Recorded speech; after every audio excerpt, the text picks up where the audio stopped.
नमस्कार साथियों, मैं आपका होस्ट और दोस्त संजय गौड़ स्वागत करता हूं आपका मेरे YouTube चैनल अकाउंट समाधान पर।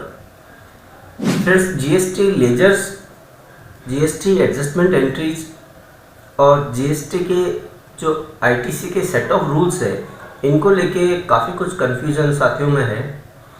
खासकर वो साथी जो नए नए अभी अकाउंटेंट बने हैं या वो स्टूडेंट जो अभी अकाउंटेंट बनने वाले हैं, उनको काफ़ी सारे इसको लेके कन्फ्यूजन्स रहते हैं। इसकी एक वजह है कि हर एक अकाउंटेंट का काम करने का तरीका अलग होता है, यानी कि सबका अपना एक स्टाइल होता है जिसके अकॉर्डिंगली वो काम करते हैं। अब यदि बंदा अनुभवी है तो दूसरा बंदा भी यदि किसी का किया हुआ काम देखता है तो वो समझ जाता है, क्योंकि अनुभवी बंदा जब किसी का P&L और बैलेंस शीट देखता है तो उसका देखने का तरीका थोड़ा अलग होता है। वो किसी भी एंट्री का इफेक्ट देखता है कि इसका P&L पे क्या इफेक्ट है और इसका बैलेंस शीट पे क्या इफेक्ट है। चार अकाउंटेंट अलग अलग जगह काम कर रहे हैं, एक ही ट्रेड है लेकिन चारों का स्टाइल अलग है मान लीजिए, लेकिन यदि एंड इफेक्ट P&L पे और बैलेंस शीट पे सेम है तो भले स्टाइल कुछ भी हो, कोई फर्क नहीं पड़ेगा।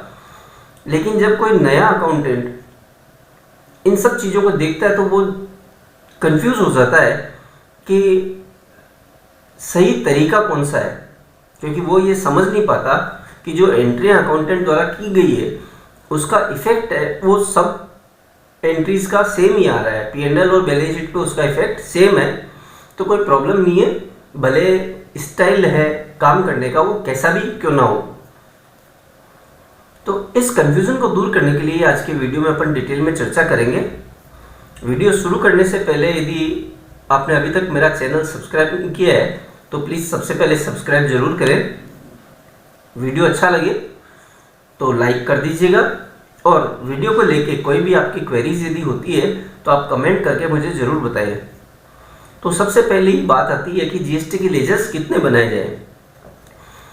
बहुत से लोग 3 लेजर बनाते हैं, CGST, SGST और IGST, यानी कि वो इनपुट और आउटपुट का अलग अलग लेजर नहीं बनाते हैं। बहुत से साथी 3 लेजर बनाते हैं इनपुट के, 3 लेजर बनाते हैं आउटपुट के, और बहुत से साथी रेट वाइज बना लेते हैं। यदि मल्टीपल रेट में वहाँ काम हो रहा है तो वो क्या करेंगे, input CGST at the rate of 6%, input CGST at the rate of 12%, input CGST at the rate of 14%। इसी तरीके से SGST के लेजर्स और इसी तरीके से आउटपुट के CGST और SGST के मल्टीपल लेजर्स वो लोग क्रिएट कर लेते हैं। सारे तरीके सही हैं, तरीका कोई सा भी गलत नहीं है। जिसको जैसे सुविधा होती है वो अपने हिसाब से काम कर लेता है, क्योंकि फाइनल जो इफेक्ट है जीएसटी की आपकी रिपोर्ट्स आप जनरेट करते हैं तो वहाँ पे तो इफेक्ट सेम है, भले आपने 3 लेजर मेंटेन किए हैं, चाहे 6 किए हैं, चाहे 6 से ज़्यादा आपने मल्टीपल लेजर्स भी क्यों ना बनाए हो। मेरा सजेशन आप लोगों के लिए ये है कि आप 3 लेजर बना सकते हैं। 3 में यदि आपको लगता है कि कुछ कन्फ्यूजन क्रिएट हो रहा है, आप लोगों के लिए समझने में कुछ दिक्कत है, तो एक जो बढ़िया तरीका है, मैं क्या करता हूँ, मैं अधिकतर 6 लेजर बनाता हूँ, 3 लेजर इनपुट के और 3 लेजर आउटपुट के। एक इसकी वजह भी है कि काफ़ी सारे मेरे क्लाइंट्स हैं, उनकी ये एक रिक्वायरमेंट है कि साहब आप इनपुट का और आउटपुट का लेजर अलग अलग बनाएं ताकि हम भी कभी देखें तो हमें दिक्कत नहीं आए। क्योंकि जब हम लोग कोई रिपोर्ट व्यू करते हैं तो आपको पता है टैली का F12 फीचर अपने पास इतना बेहतरीन फीचर है जिसके बारे में बहुत बार बात करता हूँ, कि जिसमें अपन जैसे चाहे अपना डेटा फिल्टर कर सकते हैं, जैसे चाहे अपन रिपोर्ट तैयार कर सकते हैं। तो अब यदि जिस बंदे का काम कर रहे हैं उसी की कोई रिक्वायरमेंट है तो अपन को पूरी करनी है। तो इस वजह से क्या है, जब अधिकतर लोगों की ये रिक्वायरमेंट थी तो मैंने सभी के लिए यही सिस्टम अप्लाई कर दिया कि मैं 3 लेजर इनपुट के बनाता हूँ और 3 लेजर आउटपुट के बनाता हूँ। इससे फ्रेंड्स एक तो ये रहेगा कि आपको जो जीएसटी का एडजस्टमेंट, जिसमें बहुत सारे लोग कंफ्यूज होते हैं कि साहब जीएसटी का एडजस्टमेंट होता क्या है, जीएसटी के एडजस्टमेंट की एंट्रीज कैसे करनी है, तो इसके लिए अपन चलते हैं यहाँ पे, पहले क्रिएट कर लेते हैं हम लेजर्स। तो हम करते हैं इनपुट CGST, अंडर देंगे इसको duties and taxes GST। CGST है तो इसको हम देंगे सेंट्रल टैक्स में। परसेंटेज ऑफ कैलकुलेशन यहाँ पे अपन 0 है तो 0 रहने देंगे, इसमें कुछ नहीं करेंगे। ये आपका बन गया इनपुट CGST का लेजर। इसी तरीके से इनपुट SGST का बना लेंगे। SGST आपका स्टेट का टैक्स हो गया, जहाँ पे यूनियन टेरिटरीज है वहाँ पे SGST की जगह UTGST काम में आता है। ये आप लोग मेरे ख्याल से अच्छी तरह परिचित होंगे। स्टेट नहीं है, यूनियन टेरिटरी है तो UTGST। इसके बाद आपका थर्ड लेजर आ गया इनपुट IGST, ये भी आपका GST हो गया, ये इंटीग्रेटेड टैक्स हो गया। एक्सेप्ट करते हैं। इसके बाद हम 3 लेजर बनाएंगे, आउटपुट CGST, GST, इसी तरीके से सेंट्रल टैक्स आ गया CGST, सेंट्रल टैक्स हमने कर दिया। एक्सेप्ट करते हैं। इसके बाद हम बनाएंगे output SGST, duties and taxes GST, state tax, accept किया। इसके बाद लास्ट लेजर है अपना आउटपुट IGST, इंटीग्रेटेड टैक्स। ये आपके 6 लेजर जैसा कि मैंने आपको बताया है वो अपन ने क्रिएट कर लिए हैं। अब जो भी आप एंट्री करेंगे, चाहे आप परचेज की एंट्री कर रहे हैं चाहे सेल की एंट्री कर रहे हैं, तो आपको जो मल्टीपल लेजर बनाने पड़ते हैं, कई लोग जो बनाते हैं साथी, गलत नहीं है, मैं फिर आपको बता रहा हूँ, लेकिन उसमें नए साथियों को बहुत सारा कंफ्यूजन हो जाता है, काफ़ी सारे डाउट्स उनके माइंड में आते हैं। तो आप 6 लेजर के साथ जाइए। अब ये 6 लेजर आपने बना लिए। GST का एडजस्टमेंट, ये एक बड़ा डाउट रहता है काफ़ी साथियों के मन में। तो बेसिकली GST का एडजस्टमेंट है क्या, पहले हम इसको समझते हैं। GST के एडजस्टमेंट से मतलब ये है साथियों कि GST के पोर्टल पे जो आपका क्रेडिट लेजर है, जो इलेक्ट्रॉनिक क्रेडिट लेजर है, उसमें जो बैलेंस है और आपके बुक्स में जो बैलेंस है, यानी कि आपकी टैली में जो बैलेंस है, वो मैच करना चाहिए। दोनों जगह बैलेंस इक्वल होने चाहिए। यही GST का एडजस्टमेंट है, इसके अलावा कुछ भी नहीं है। आपने GST के पोर्टल पे लॉगिन किया होगा तो वहाँ पे आप देखते हैं इलेक्ट्रॉनिक कैश लेजर और इलेक्ट्रॉनिक क्रेडिट लेजर, 2 लेजर में आपके बैलेंस होते हैं। कैश लेजर में जो आप पेमेंट करते हैं वो अमाउंट आपका रिफ्लेक्ट करता है, और जो क्रेडिट लेजर है, जो भी आपने परचेज करी है, चाहे गुड्स की है चाहे सर्विसेज की है, तो जो GST पे करके आपने परचेज किया है वो GST आपका सप्लायर जब अपना GSTR1 फाइल करता है तो आपके क्रेडिट लेजर में रिफ्लेक्ट कर जाता है, यानी कि 2A में आता है पहले और उसके बाद 2B में वो शिफ्ट हो जाता है। आजकल जो सिस्टम है, ये 2B का ITC है, वही आपको लेना होता है। तो वो इलेक्ट्रॉनिक क्रेडिट लेजर वो है। अब आपका बुक्स का बैलेंस प्लस आपका GST पोर्टल पे बैलेंस, ये दोनों बैलेंस मैच होने चाहिए, यही GST का एडजस्टमेंट है। इसके अलावा GST का एडजस्टमेंट कुछ भी नहीं है। पर साथियों, बहुत से साथी GST पेबल का लेजर क्रिएट करते हैं और GST रिसीवेबल का लेजर क्रिएट करते हैं। अब ये GST पेबल और रिसीवेबल है क्या? पेबल का मतलब ये हो गया कि जो GST आपको पे करना है। बहुत से साथी ये करते हैं कि मंथ एंड में, जिसका मान लीजिए पीरियोडिसिटी रिटर्न्स की मंथली है, तो मंथ एंड में एक एंट्री पास करेंगे। यदि उनकी लायबिलिटी बन रही है GST पेमेंट की, तो वो जितनी भी लायबिलिटी बन रही है उसको पेबल में शिफ्ट कर देते हैं, और नेक्स्ट मंथ जब वो 3B फाइल करते हैं और अपना टैक्स का पेमेंट करते हैं तो GST पेबल को वहाँ पे डेबिट करते हुए पेमेंट की एंट्री कर देते हैं। इसी तरीके से GST रिसीवेबल का लेजर क्रिएट होता है। यदि आपका ITC आपकी लायबिलिटी से ज़्यादा है तो वो क्या करेंगे कि उस केस में आपका जितना भी एक्सेस इनपुट है वो उसको GST रिसीवेबल में ट्रांसफ़र कर देते हैं, ताकि एक जगह उनको वो दिख जाए। लेकिन मेरी समझ से आपको ये सब करने की ज़रूरत बिल्कुल भी नहीं है। आपको सिंपली 3 लेजर इनपुट के बनाने हैं, 3 लेजर आउटपुट के बनाने हैं। मान लीजिए किसी महीने में आपकी इनपुट ज़्यादा है, आउटपुट कम है, तो आपको जो जीएसटी एडजस्टमेंट एंट्री करनी है वो सटीक तरीका क्या है वो मैं आपको दिखाता हूँ एक एंट्री करके। अभी इसमें अपने बैलेंस है नहीं, लेकिन मैं आपको बता देता हूँ। इसमें अपन या तो ओपनिंग का बैलेंस डाल देते हैं, अपने ओपनिंग का बैलेंस नहीं डाला है, अपन एक काम करते हैं, इसमें ओपनिंग का बैलेंस डाल देते हैं सब में। इनपुट सीजीएसटी में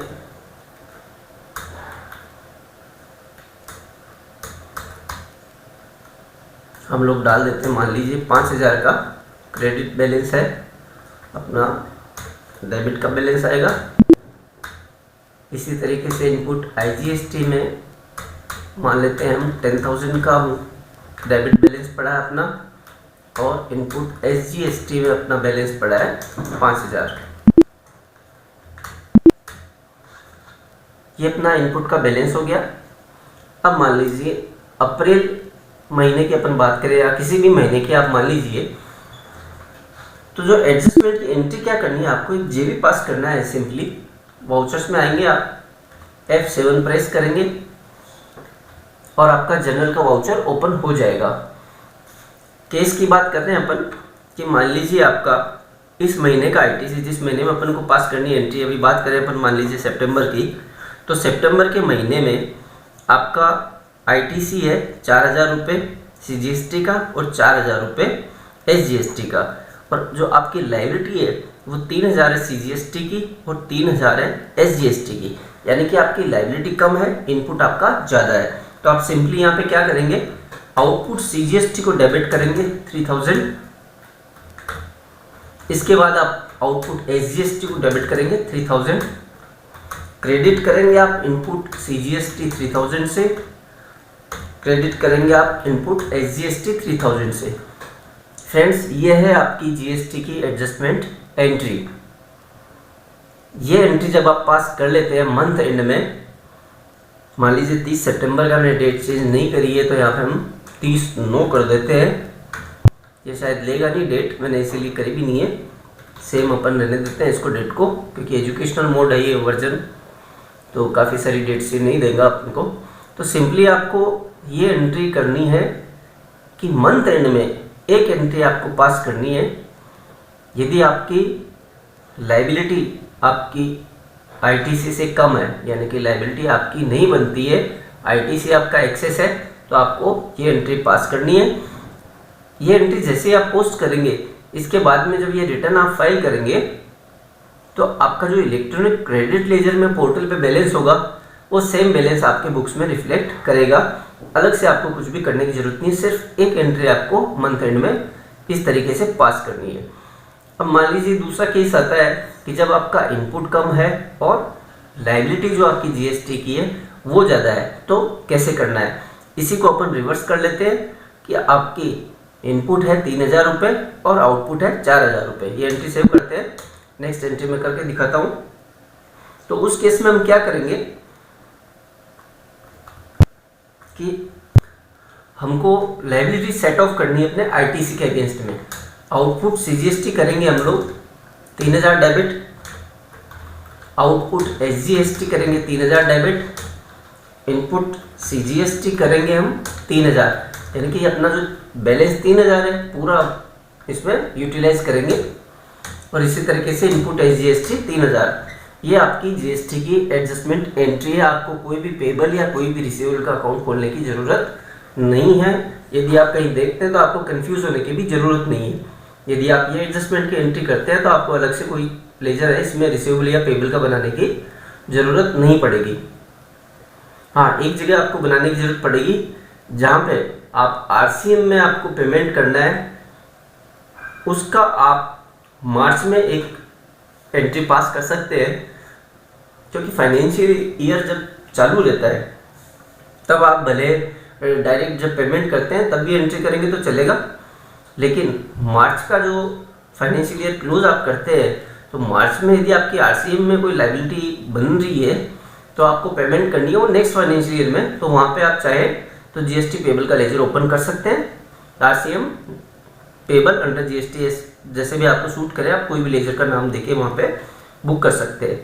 जहाँ पे आरसीएम एप्लीकेबल नहीं है अभी, जैसे आप परचेज वगैरह पे आरसीएम एप्लीकेबल अभी तक नहीं है, उसको पोस्टपोन किया हुआ है, सिर्फ आपके फ्रेट यदि कोई लग रहा है उस पर RCM लगता है।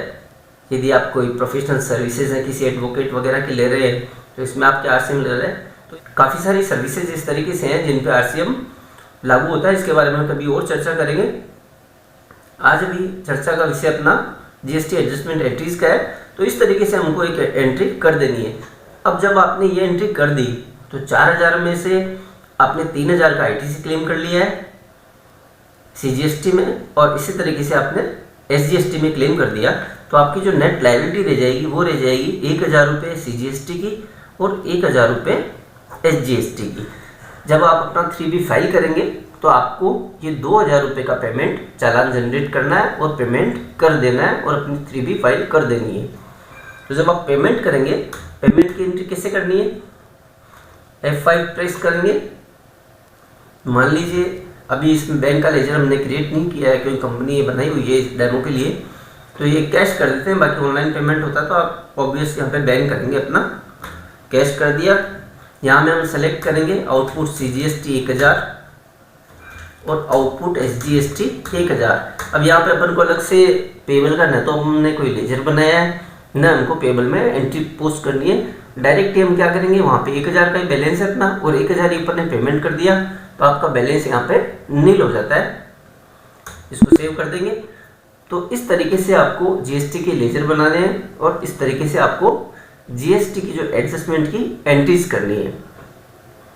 एक बात और यहाँ पे साथ साथ क्लियर कर ले हम कि GST में आप देखेंगे कि हमेशा राउंडेड ऑफ करके अमाउंट आपके पोर्टल पे शो होता है।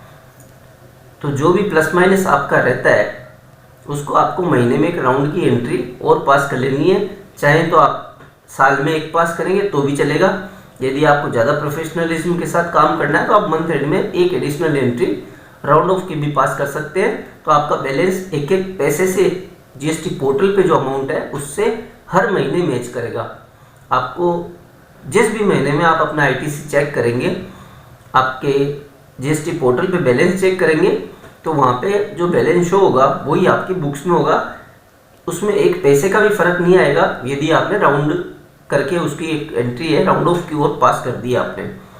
तो ये साथियों GST लेजर और GST एडजस्टमेंट से रिलेटेड चीज़ें हमने डिस्कस करी है।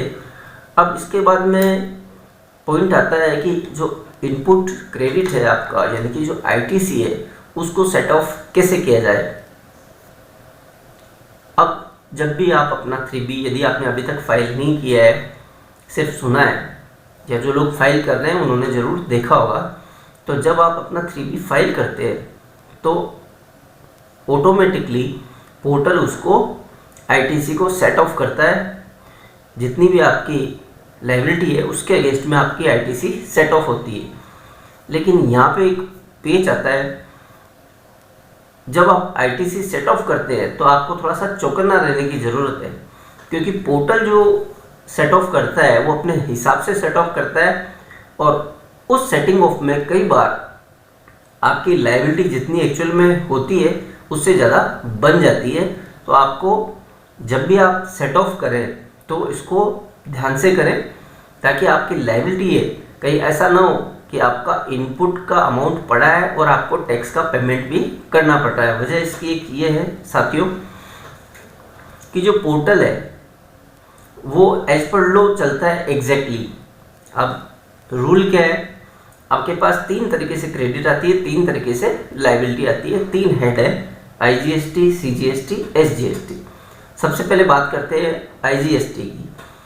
IGST का जो क्रेडिट है उसको आप IGST की लायबिलिटी सेट ऑफ करने में कर सकते हैं यूज़, CGST की लायबिलिटी सेट ऑफ करने में यूटिलाइज कर सकते हैं और SGST की लायबिलिटी को सेट ऑफ करने में यूज़ कर सकते हैं। यानी कि IGST है वो सबको पैसा दे सकता है अपनी ITC में से। इसके बाद बात आती है CGST की। CGST IGST को पैसा दे सकता है और CGST को पैसा दे सकता है। इसी तरीके से SGST IGST को पैसा दे सकता है और SGST को पैसा दे सकता है। CGST और SGST इनका कभी आपस में ITC सेट ऑफ नहीं होता है। तो अब आपको सबसे पहले देखना है, इसमें दो चीज़ें सामने आती निकल के कि जहाँ की आप अकाउंटिंग कर रहे हैं क्या उनका काम इंटरस्टेट सेल परचेज का है।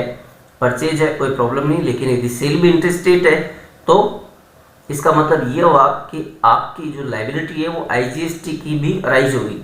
यदि आप इंटरस्टेट सेल परचेज नहीं करते हैं तो जो आपकी आईटीसी की लायबिलिटी जीएसटी की लायबिलिटी है वो आपकी होगी सीजीएसटी और एसजीएसटी की। लेकिन यदि आप इंटरस्टेट डील कर रहे हैं, सेल कर रहे हैं, तो आपकी आईजीएसटी की लायबिलिटी भी अराइज होती है।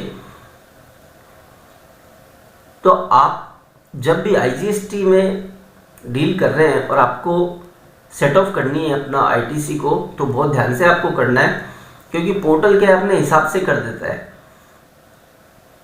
तो आईजीएसटी की जो लायबिलिटी है उसको आपको हमेशा, यदि आपकी आईजीएसटी की सेल है उस केस में आधा हिस्सा सीजीएसटी को देना है आईजीएसटी की लायबिलिटी सेट ऑफ करने के बाद में, और आधा हिस्सा एसजीएसटी को देना है। तो इससे क्या है कि आपकी जो टैक्स पेमेंट की लायबिलिटी है वो कम से कम रहेगी। आईजीएसटी का बैलेंस हमेशा सबसे पहले सेट ऑफ होता है। जितना भी आपका बैलेंस आईजीएसटी में पड़ा है सबसे पहले उसको सेट ऑफ किया जाएगा पोर्टल के द्वारा। उसके बाद सीजीएसटी का सेट ऑफ होता है आईजीएसटी के लायबिलिटी के लिए, और उसके बाद कोई अमाउंट यदि आपका आईजीएसटी की लायबिलिटी और बच रही है तो एसजीएसटी के आईटीसी में से जाएगा। यहाँ पे आप अपनी मर्जी से कुछ नहीं कर पाते हैं, आपको सिर्फ जो पोर्टल कर रहा है वही करना है, इसमें आपको नहीं करना। लेकिन जब आपकी आईटीसी तो है आईजीएसटी की, लेकिन इंटरस्टेट सेल नहीं है या सप्लाई नहीं है, तो आपकी लायबिलिटी नहीं होगी आईजीएसटी की। तो उस केस में आपको कोई दिक्कत की बात नहीं, आप मैनुअली आराम से कर सकते हैं जैसे आपको इसमें करना है। आईजीएसटी की लायबिलिटी नहीं है, सिर्फ इनपुट है, तो आप उस इनपुट को यूज कीजिए 50-50%। यानी कि यदि आपकी मान लीजिए आईजीएसटी में आईटीसी पड़ा है 10,000 का और आपकी लायबिलिटी है 15,000 की, 7,500 सीजीएसटी और 7,500 एसजीएसटी, तो आपको जो आईजीएसटी का इनपुट पड़ा है 10,000, उसको आपको 5,000 रुपये सीजीएसटी को देना है और 5,000 रुपये एसजीएसटी को देना है। यदि आप ऐसा नहीं करेंगे तो एक स्टेज ऐसी आएगी कि आपके पास जीएसटी का क्रेडिट पड़ा होने के बावजूद आपको टैक्स का पेमेंट करना पड़ जाएगा। तो ये सब चीज़ें आज मैं थोड़ा डिस्कस करना चाह रहा था, काफ़ी दिन से कोई वीडियो भी अपलोड नहीं हो पाया, तो आपको ये सब चीज़ें हैं वो ध्यान में रखनी है। अभी वीडियो मैं रेगुलर अपलोड करने वाला हूँ, काफ़ी सारे क्वेरीज भी आती है, लेकिन क्या है कि साथियों मैं भी आप ही की तरह एक अकाउंटेंट ही हूँ, तो मुझे भी क्या काम भी करना होता है, इसके बाद और भी बहुत सारी चीज़ें होती है, तो बहुत बार समय नहीं मिल पाता है। हालांकि मैं पूरी कोशिश करता हूँ कि मेरा जो भी अनुभव है वो आप लोगों के साथ ज़्यादा से ज़्यादा मैं शेयर कर सकूँ। उम्मीद करता हूँ कि इस वीडियो के बाद आपके जो कन्फ्यूज़न है वो काफ़ी क्लियर हो जाएंगे। GST ledgers, GST adjustment entries और जीएसटी के सेट ऑफ के को लेके, और आपको कोई डाउट इसके बाद भी बचता है तो आप ज़रूर मुझे कमेंट करके पूछिएगा। तो कोशिश करूँगा कि आपकी क्वेरी है उसको अच्छे तरीके से जवाब दे पाऊँ और आपकी जो डाउट है उनको क्लियर कर पाऊँ। तो साथियों मिलते हैं किसी और वीडियो में। बहुत बहुत धन्यवाद आपका। Thank you so much.